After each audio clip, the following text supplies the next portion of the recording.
Hi, I am Katina Horton, the Love and Freedom Toxic Relationship Recovery Coach.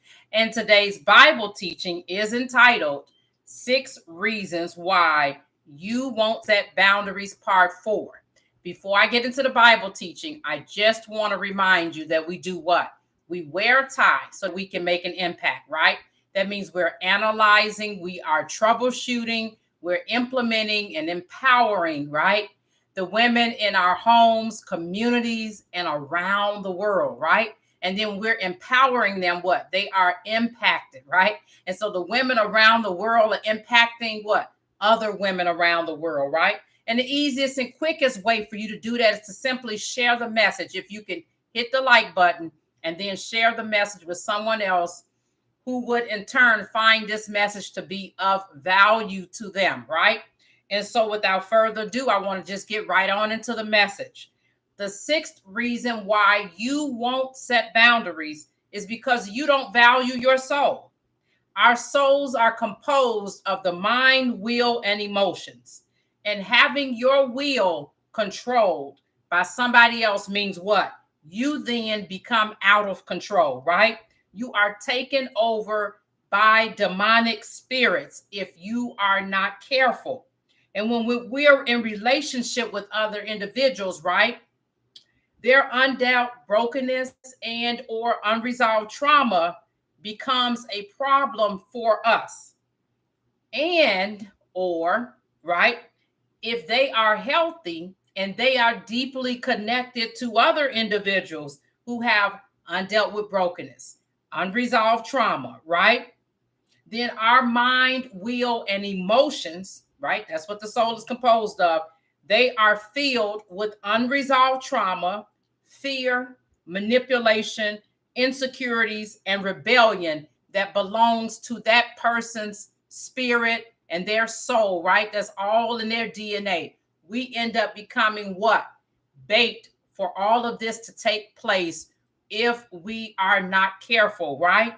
And so basically what that means is we get a little dose of the good and the bad, right? Every time we're around individuals with a spirit of narcissism in them, right? Or possessing toxic traits or having narcissistic tendencies, we literally have to do a soul detox each and every time. We can't walk around in the mud without getting muddy ourselves, right? It just does not work that way. Or if we're in the vicinity of someone who's bleeding out and think that drops of blood is not going to get on us, it does not work that way, right?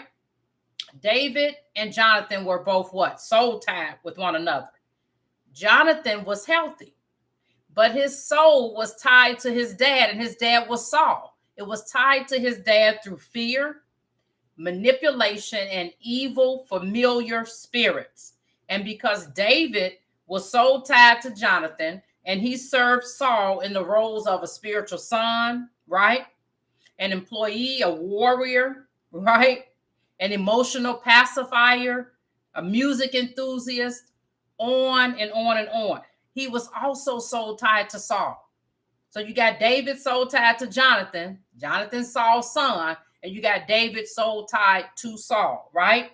And so the bait that was used for the soul tie for David was what? Him longing for connection, right?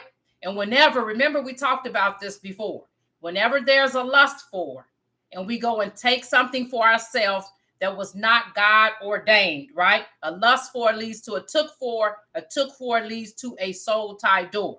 So he was so lusting and longing for that connection from a father and from a brother, right? To have that close relationship, right?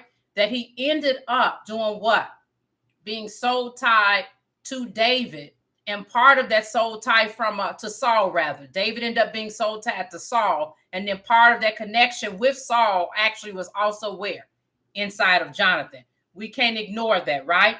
And as we talked about it before, when we've got something that's lacking in our families of origin, in that love story garden, as I call it, people will use that as a bait to use us as a puppet on a string to do whatever it is that they want to do to us, right? and to have us to in turn do whatever it is that they want to have us to do, right? Because they are holding that over us, right? I'm this motherly figure to you. I'm this fatherly figure to you. I'm a grandfather figure, a grandmother figure, right? I'm the auntie you never had. I'm the uncle you never had. They hold that over our heads. And if we are not careful, that longing that has turned to lust becomes bait, right? For our souls, right? And so we can find ourselves in some very questionable situations because of the lack of resolving issues surrounding our family's love story garden. And look at how far it went with Rachel and Leah, making a transaction with their bodies for sex using mandrakes. It don't get any crazier than that, right? And David was trauma bonded to Saul because of that up and down, as we talked about before, the up and down situation of Saul being okay, then not being okay, right? He's okay today. Okay, then I'll stay here at the palace. He's not okay today. Okay, then I need to be piecing out and running for my life and escaping through the window, right? And think about it. Think about how crazy that is. You got this up and down penthouse to the basement treatment, right? And you think that nothing's going to happen? Anytime we're in a relationship with someone and it's going up and down, back and forth, in and out, right? North to south, east to west, it's going to be a problem. You're going to set yourself up for a trauma bomb, point blank. That up and down is the penthouse to the basement behavior. 1 minute, David was playing the liar. Next minute, he's escaping out the window. 1 minute, you sitting eating dinner with your spouse and your kids. Next minute, you guys are putting like a scarlet cord out the window and escaping as if you're Rahab and the spies, right? I mean, it's just crazy. That means that you've been living in a constant back and forth, up and down, in and out situation of cycles like this, right? Saul was emotionally unstable. And then emotional instability occurred, right? Emotional instability leads to what? Double-mindedness. Individuals who are double-minded, 9 times out of 10, they also possess double standards. They will gossip, judge, criticize, condemn everybody else. And then when you point out their sins, but didn't you just do the same thing too? Didn't your son just have 5 kids out of wedlock? Didn't your daughter have 5 kids out of wedlock? No, no, but that's different. No, but that's different. But then they did, but that's different, right? They can't resonate with that, right? And so although David was not a narcissist because he did not resolve his own trauma of being connected to Saul, he ended up repeating the same method that Saul tried to use to kill him with the Philistines, right? Even though David wasn't a narcissist, right? He had his right-hand man, Joab, to put Uriah on the front lines after getting his wife pregnant. Saul was unsuccessful in killing David through the Philistines.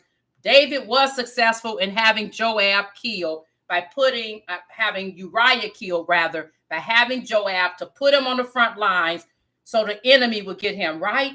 And so whatever we don't resolve, like with David, he didn't resolve it and get that out of the system. Whatever we don't resolve, we're going to act it out. We will carry that poison. We will infect other people.